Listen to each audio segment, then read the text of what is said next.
All right, I hope everyone's having a fantastic day. And this is going to be one of the last videos before Domain Gojo's release, because I'm also going to be covering Ethereum Restart at the same time, which I hope you guys start supporting because the game's great.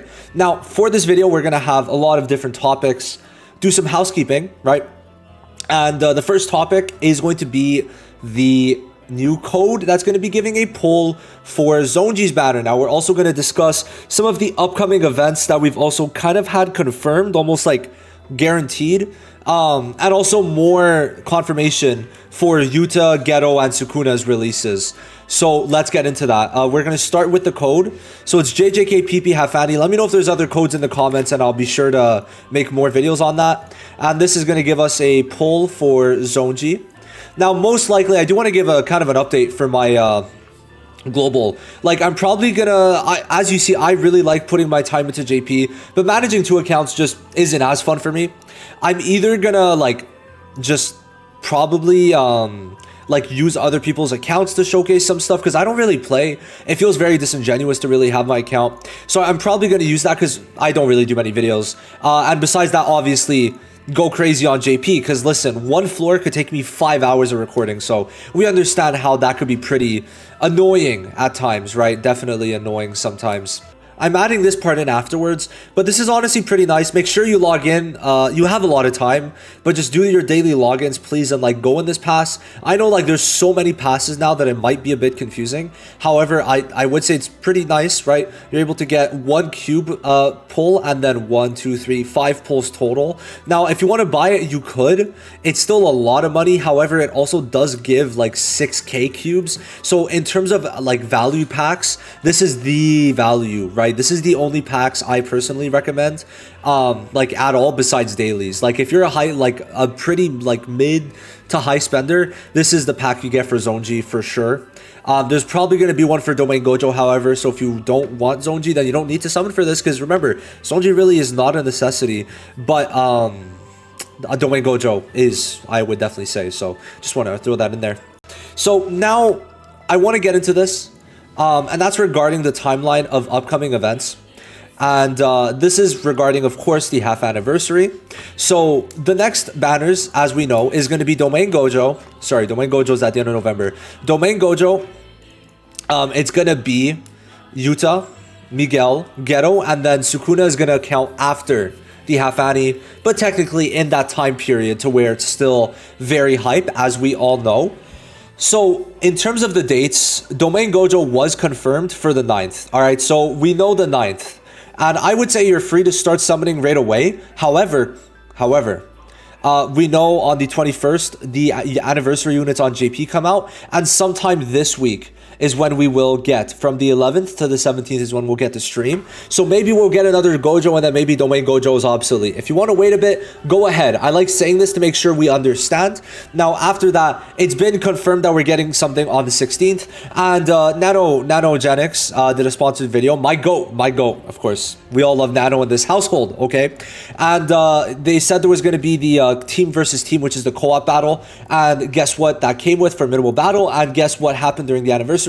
Mahito. So Mahito is going to be coming back on the 16th. And what is the 16th? A Friday, which does 100% confirm that we are getting a new banner, because a new update on the 16th means, well, new update on 16th means a new banner. And that banner is most likely going to be Yuta and Miguel. So Miguel's new, complete ass, you skip. Even the recollection bit is not good enough for you to summon. And then Yuta comes back, you should not summon anyway. Especially because by this point, on the 16th, we probably should have the stream, and in my opinion, we're going to have like a red Megumi revealed, so we'll have to see for that. But yeah, anyway, it doesn't really matter for that. Then the 23rd, we're going to have Blue Geto rerun, and Blue Geto is a huge rerun. Very, very good unit now that he's buffed. And then we finish off with Sukuna on the 30th. It's basically been confirmed thanks to Nano's video, because they gave him info in advance and said, yeah, we're getting the team versus team on the 16th. The 16th is a Friday, and about when we should have gotten Mahito. And if we're getting it on the 16th, well, we obviously know what's happening. Now, talking about Mahito, what's very important to mention about him actually, is this. So his recollection bit is actually very good. In some of the tower floors, it's genuinely just a really decent option. Now you might be like, oh, but why? Like, it only gives 75% Jujutsu. Now it's 75% Jujutsu, 1000%, and yes, the Jujutsu is a bit low. However, you get a 2% heal every turn. Now, when you're in a battle for upwards of 20 turns, this could literally be like an extra 50% HP on your DPS healed, right? Like literally, if you're not dying, that's basically letting you have half your extra health just from this passive of it healing you over time. So I would say definitely farming this is not a bad option at all. Okay, at all. I actually do think making sure you have this max duped for the future is gonna be pretty important, especially I've seen it used with Red Nobara.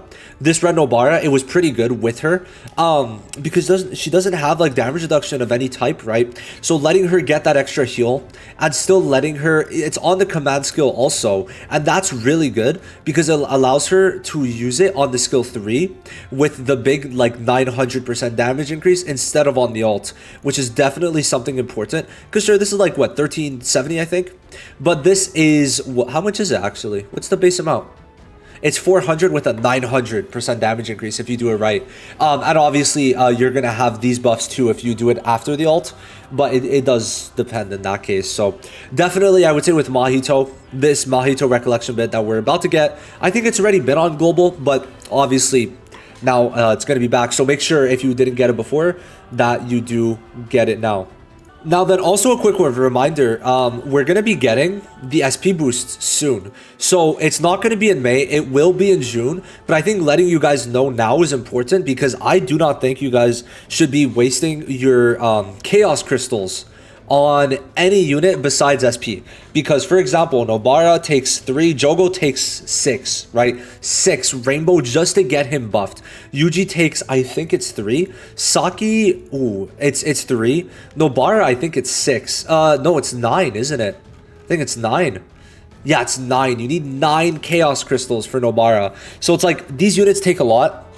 And my guess, if we go by the 1 week schedule for banners, which is still crazy that they're continuing it, that would put the update in the first 2 weeks of June. All right, so expect that in the first 2 weeks of June, and that's gonna be very good for Yellow Nobara if you need a good DPS for that. Blue Megumi is honestly gonna be pretty nice. It's gonna be, you could definitely put him up while waiting for JOJO if you're not going for Sukuna, for example. For Red, I mean, there's not many in the first batch, if we're being honest, that are good. I think you stay away from Red. Now for Green, obviously, Green Yuji is absolutely goated. And I mean, he's going to be great in sweep and out of sweep too.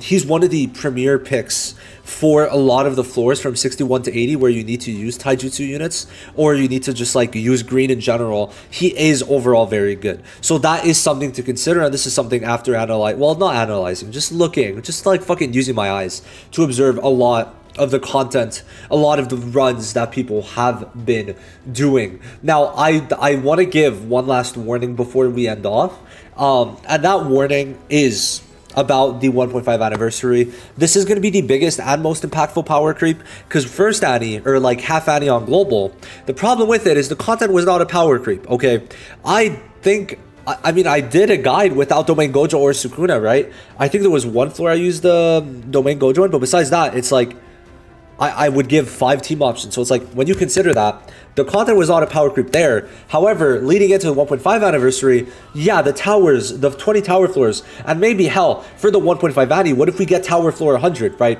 So these units are going to be much more impactful, and I think that if you want to wait a bit and you're not like summon hungry, I understand being summon hungry, but if you're not, I think it's worth waiting a bit, seeing what we're getting. Don't splurge on every single banner, and you'll be good. With that, I'm finishing the video. Thank you for watching. The code, once again, is JJK half Annie. I'll see you in the next one, which is very soon, and it's about the half anniversary units and my personal speculations on them.